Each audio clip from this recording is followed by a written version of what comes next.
현 팀장님, 네.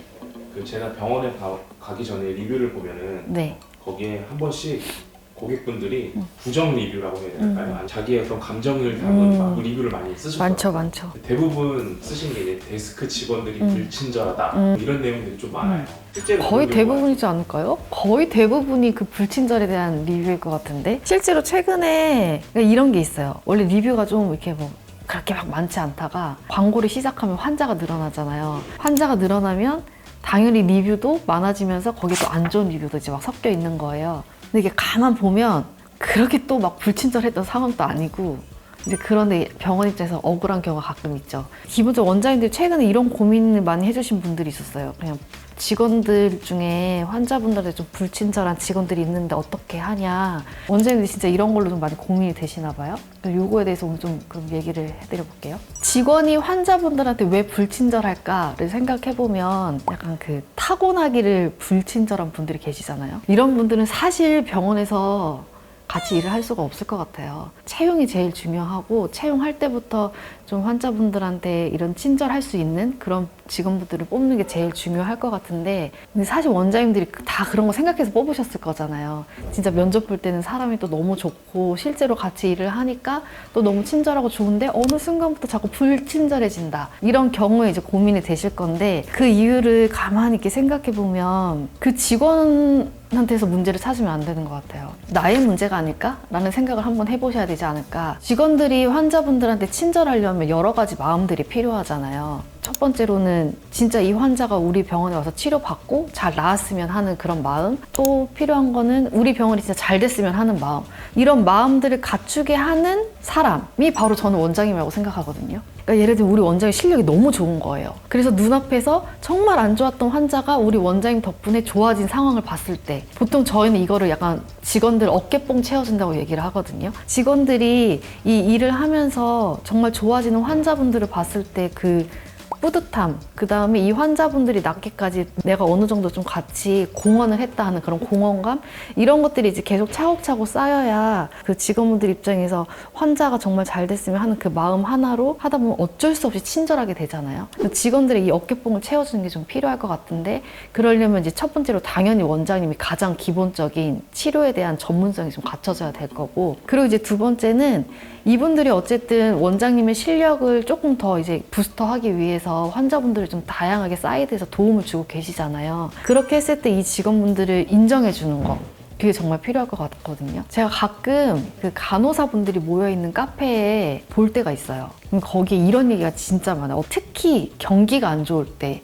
그리고 환자가 좀 많이 떨어지는 상황일 때 거기에 환자가 없어서 원장님 계속 눈치를 준다. 근데 원장님이 자꾸 막 청소를 하라고 하고 막 뭘 하라 그러고 이제 막 이런 얘기들이 쭉 있는 거예요. 근데 환자가 떨어졌을 때 이렇게 직원들을 생각하는 원장님이라면 눈치를 주는 게 아니라 원장이 먼저 나서서 무언가를 하셨을 것 같아요. 얘는 우리가 지금 환자가 없는데 어떻게 이 상황을 극복할 수 있을까? 이런 거를 뭐 직원들이랑 같이 고민을 한다던가, 왜냐면 직원분들을 나의 이런 하청업체처럼 대우를 하는 게 아니라 진짜 우리가 같이 모여서 성장하는 파트너로 생각을 하신다고 하면 같이 무언가 해결하려고 노력을 하실 거예요. 실제로 그렇게 하는 병원들이 저희 고객사분들은 되게 많고, 그렇게 같이 하는 노력들로 좋은 아이디어들이 모이다 보니까 의료 서비스의 질이 좋아지는 거를 제가 정말 많이 봤었거든요. 근데 이렇게 하다 보면 실제로 그래서 진짜 환자가 막 늘었어요. 그럼 원장님도 당연히 그에 대해서 인정을 해줘야 되고, 그 직원분들 입장에서는 내가 이런 아이디어를 내고 이렇게 실행을 했더니 환자도 늘고 또 실질적으로 우리 환자들이 좋아지기도 하고 여러 가지들이 이제 복합적으로 이어지면서 그런 데서 일에 대한 보람도 느끼고, 특히 병원은 약간 아파서 오시는 분들이 대부분이잖아요. 그럼 직원분들이 받는 그 스트레스도 그냥 일반 사무직보다는 훨씬 많을 거라고 생각을 해요. 왜냐면 아픈 분들은 아무리 좋은 서비스를 하고 좋은 말을 해도 약간 기본적인 짜증이 좀 섞여 있잖아요. 그러니까 이렇게 좀 힘든 환자분들을 응대하는 직원들이기 때문에 원장님들은 더 직원들을 좀 약간 이렇게 띄워주고 인정해주고 하는 역할들이 필요할 것 같아요. 실제로 저희가 잘 되는 병원들을 보면 직원분들이 정말 친절하거든요.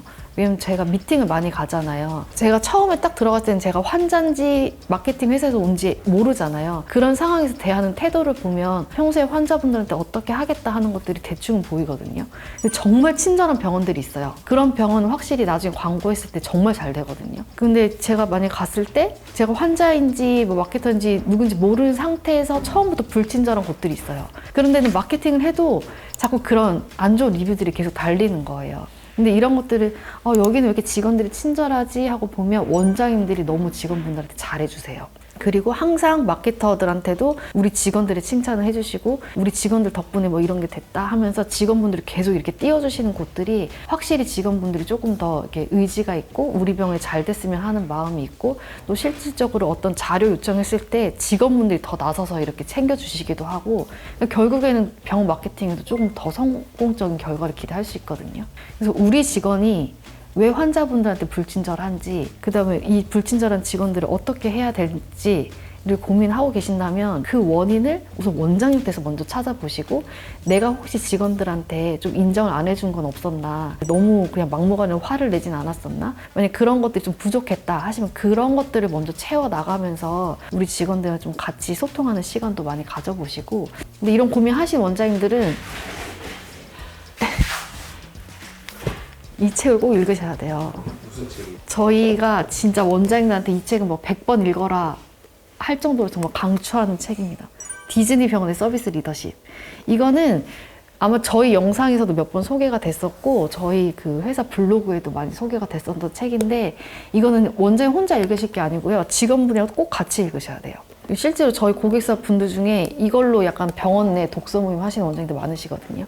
그래서 이 책은 정말 돈이 아깝지 않은 너무 좋은 책이니까 이거 보시면서 환자분한테 어떻게 서비스를 해야 되고 또 어떤 마음으로 환자분들 대해야 되는지 이런 것들을 좀 실질적으로 보여주는 책이에요. 이 책 원장님들이 이제 직원이랑 같이 읽으면서 이제 조금 더 나은 의료 서비스를 제공하기 위해서 노력하셨으면 좋겠습니다.